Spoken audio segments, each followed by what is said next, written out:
Now let's move on to framework number 2, which is choose your friends wisely. I have another story for you all. One day, once again, a father and his son were walking. And while they were walking, the son suddenly looked at his father and he asked, "Dad, what is my life worth?"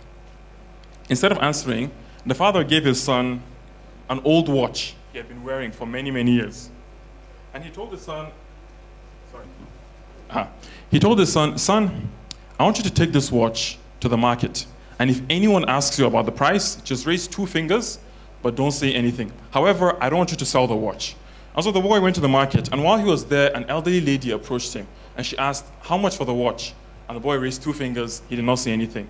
And the elderly lady was like, $2? I'll take it. But the boy did not sell the watch. Instead, he went back home to tell his father what had happened. The father nodded. He then told his son to do the same thing at a museum, and if anyone asks about the price, he should raise 2 fingers and not say anything. So while the boy was at the museum, a young man approached him and was like, "Bro, how much for the watch?" And the boy raised 2 fingers, didn't say anything. And the young man was like, $200? I'll take it. But the boy did not sell the watch. Instead, he went back home once again to tell his father what had happened. The father nodded. The father then told his son to take the watch to one last place. He told his son to take it to an antique watch store, which is a store that focuses on buying and selling watches. They're all about watches.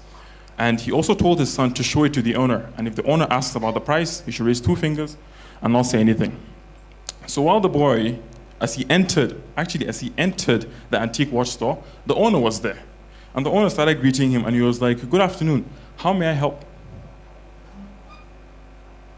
"That is amongst the rarest watches I've ever seen. Let me see it." And then the boy gave the owner.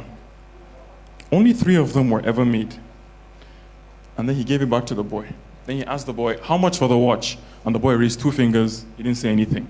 And the owner was like, okay.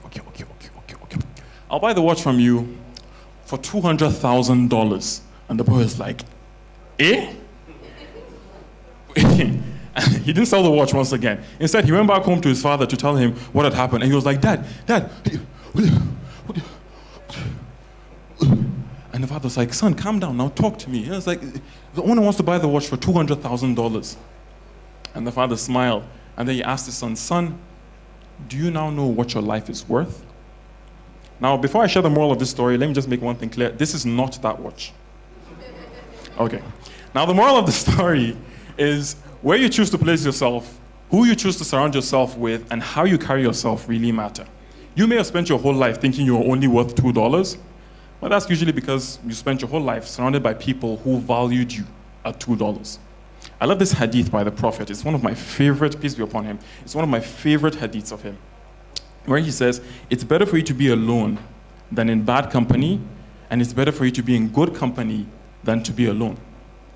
Let me repeat that. It's better for you to be alone than in bad company, and it's better for you to be in good company than to be alone. Don't let the fact that you're alone make you reconnect with toxic people.